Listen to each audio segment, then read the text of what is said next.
회사 점심시간, 옆자리 동료가 내 얘기엔 고개만 끄덕이고 조용히 밥만 먹습니다. 회의 자리에서 발표 중인데 누군가는 메모를 하거나 눈을 맞추며 듣고 어떤 사람은 시계를 자꾸 봅니다. 평소엔 사소한 차이처럼 보이지만 이런 반복이 쌓일수록 명확한 패턴이 됩니다. 불편함은 괜히 생기는 게 아닙니다. 누군가가 나를 은근히 배척할 때 말보다 먼저 반응하는 건 몸과 무의식입니다. 심리학에서는 이를 비의도적 감정 누출이라고 부릅니다. 즉, 그 사람도 모르는 사이에 감정이 동작이나 반응 속도, 시선에서 새어나온다는 것입니다. 지금부터 겉으로는 괜찮은 척하지만 무의식적으로 나를 거부하는 사람들이 자주 보이는 4가지 행동을 살펴보겠습니다. 평소에는 인식하지 못했을 수 있지만 실제로 가장 분명하게 드러나는 신호입니다. 첫 번째, 당신의 말에만 맥락적 반응을 하지 않는다.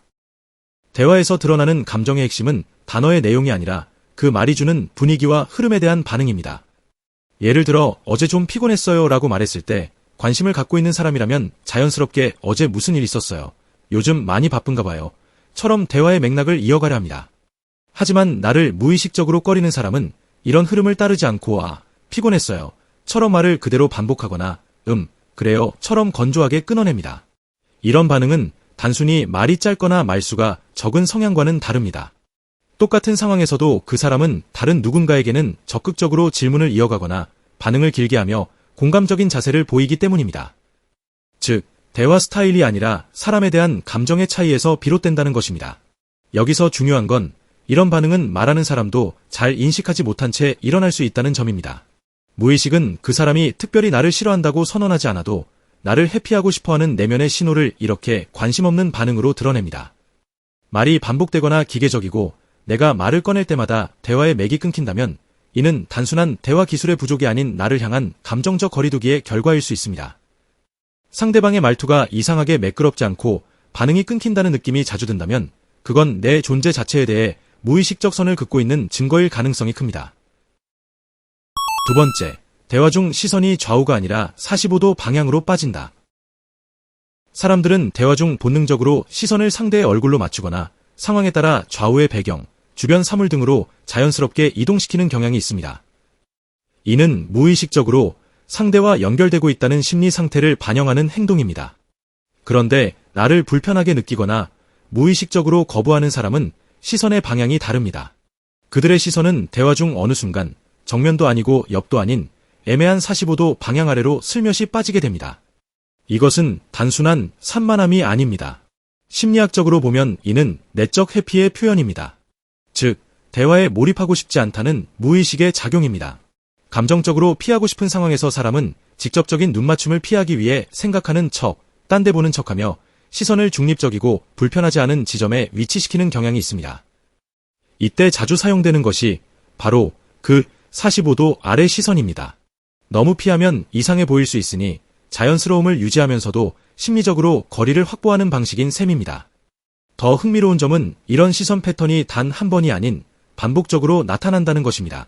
내가 무언가를 말할 때 유독 그 사람이 시선을 아래로 떨군다든지 나와 마주보지 않기 위해 주변을 보는 듯한 태도를 지속한다면 그것은 단지 습관이 아니라 나를 감정적으로 견디기 어려워한다는 신호일 수 있습니다.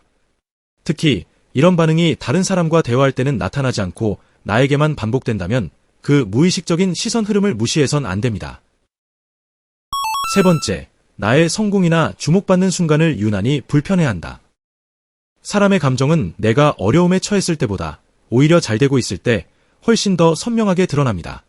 진심으로 나를 응원하는 사람은 내가 주목을 받거나 인정받는 순간 함께 기뻐하고 그 흐름을 자연스럽게 이어가려 합니다.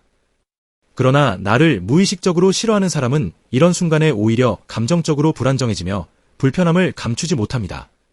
예를 들어 팀회의 자리에서 내가 칭찬을 받을 때 그 사람은 갑자기 시선을 다른 곳으로 돌리거나 얼굴 표정이 굳어집니다. 혹은 칭찬이 길어질수록 말을 끊거나 분위기를 전환하려는 식의 개입을 시도합니다.